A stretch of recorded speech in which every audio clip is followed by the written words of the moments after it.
Shalom saudara sekalian, kebenaran hari ini berjudul Tindakan Konkret.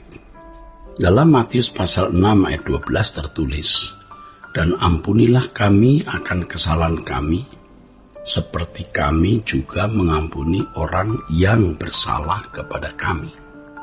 Dalam teks aslinya berbunyi, "Kai aves hemin to avelemata hemon hoskai hemis ape kamen tois avelitais hemon."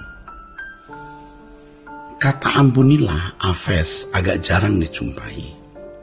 Dari kata aviemi yang sebenarnya berarti zelof or away, mengirimkan atau pergi, let go, membiarkan pergi, as a legal term divorce, sebagai sebuah istilah resmi dalam perceraian, abandon, meninggalkan, left behind, meninggalkan di belakang. Kata ini sendiri sebenarnya cukup unik, saudara.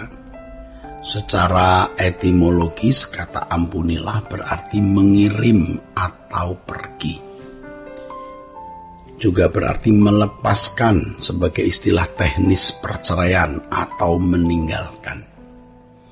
Hal ini mengesankan bahwa pengampunan itu bukanlah suatu hal yang bersifat pikiran atau aktivitas hati, melainkan suatu hal dalam tindakan konkret.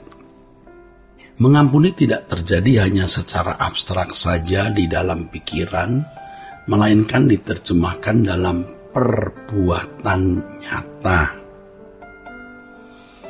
Bagi pihak yang memberi ampunan secara tidak sadar, sudah tergores dalam hatinya bahwa mengampuni itu membalut perasaan, membalut dendam atau sakit hati. Nah, itu hanya ada di area pikiran saja atau aktivitas hati. Ya, saudaraku, saya ulangi, mengampuni tidak terjadi hanya secara abstrak saja dalam pikiran, melainkan harus diterjemahkan dalam perbuatan nyata. Bagi pihak yang memberi ampunan secara tidak sadar sudah tergores dalam hatinya bahwa mengampuni itu membalut perasaan marah, dendam, atau sakit hati. Padahal itu hanya ada di area pikiran saja atau aktivitas hati. Kata aviemi terkait dengan Matius 27 ayat 50. Ketika Tuhan menyerahkan nyawanya, kata menyerahkan di sini apeken to pneuma. Ya, Yesus berteriak dan menyerahkan nyawanya di atas salib itu. Menarik bahwa kata menyerahkan memiliki akar kata yang sama yang digunakan dalam ampunilah. Kasus bahasa semacam ini juga dapat kita temukan pada bagian lain, seperti misalnya kata pecah. Dalam Yesaya pasal 14 ayat 12, kata pecah itu, kata pecah ada banyak dalam bahasa Ibrani. Tetapi ternyata dalam teks aslinya bukan pecah, melainkan dipotong atau cut down. Hal tersebut menyiratkan bahwa Lucifer dipotong atau dicopot dari posisinya yang semula. Kata aviemi juga memiliki keunikan jika ditinjau dari bahasa aslinya.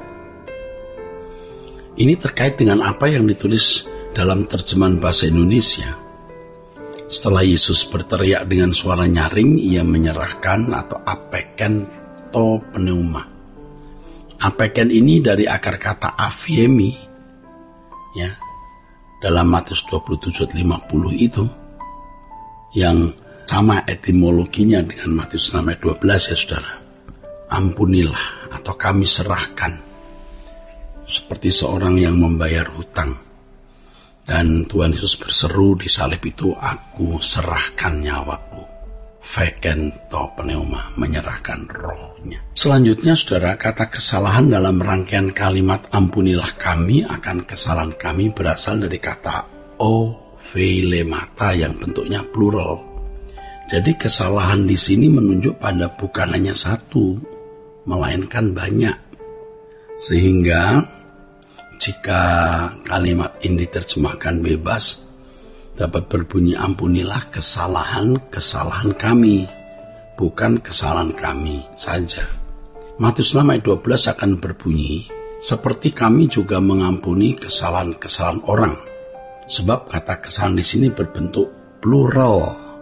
Kata ini juga terdapat dalam Matius 18 ayat 24 yang bertalian dengan perumpamaan tentang pengampunan.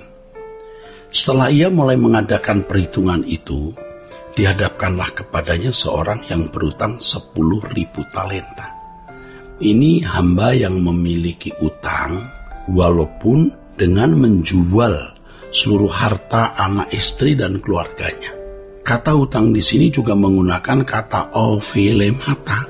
Di dalam bahasa Inggris kata ini diterjemahkan debt atau hutang.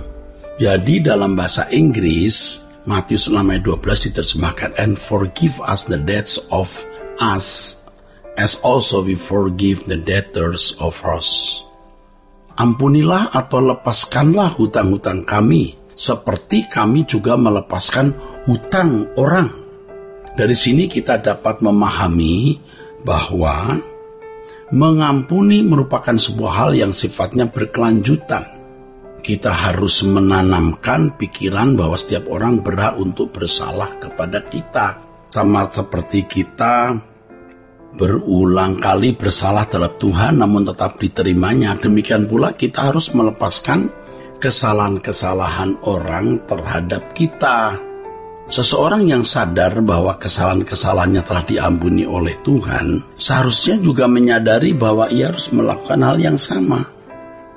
Sebab kalau kita tidak melepaskan hutang orang kepada kita, kita juga tidak menerima kelepasan itu. Artinya kalau kita tidak melepaskan hutang orang kepada kita, Tuhan tidak akan melepaskan hutang kita kepadanya. Kalau kita tidak mengampuni orang lain, Tuhan pun juga tidak mengampuni kita. Saudaraku, seseorang harus mewujudkannya dalam tindakan nyata. Sebab pengampunan tidak bisa hanya pada tataran kognitif atau pikiran saja. Ya, bukan hanya dalam pikiran, perasaan, orang berkata, "Oh, ku ampuni kamu." Tetapi harus dalam tindakan. Harus ada tindakan konkret.